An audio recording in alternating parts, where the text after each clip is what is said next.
श्रीमती द्रौपदीजी मुर्मू त्यासोबत वेगवेगळे उपक्रम आपण 4 दिवस या ठिकाणी राबवले।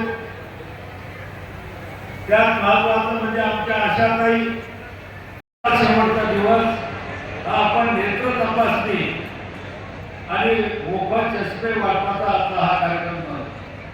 जवळपास या ठिकाणी आपण आज 8,000 चष्मे आपल्याजवळ या ठिकाणी उपलब्ध आहेत आणि 2,000 चष्मे आपण पुन्हा बोलावलेले आहेत। म्हणजे जवळपास 10,000 चष्म्याचं वाटप या ठिकाणी आपण करणार आहे। आज ते रांगेमध्ये जी आमची नेत्र तपासणीसाठी आलेली मंडळी आहेत त्या सर्वांना माझी विनंती आहे, घाई करू नका, शांततेने डोळ्याची तपासणी करून घ्या। योग्य तो चष्मा आपल्याला मिळाला पाहिजे। तुम्हाला सगळ्यांना चष्मे या ठिकाणी मोफत मिळणार आहेत ही मी आपल्या सगळ्यांना ग्वाही देतो आणि त्याचं वाटप सुद्धा आपण आता या ठिकाणी सुरू केले।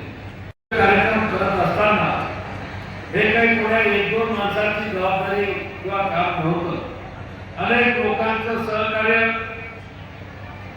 अनेक लोकांचं मार्गदर्शन, अनेक लोकांचं योगदान या कार्यक्रमामध्ये अगदी निस्वार्थ वृत्तीने आम्हाला या ठिकाणी मिळालं।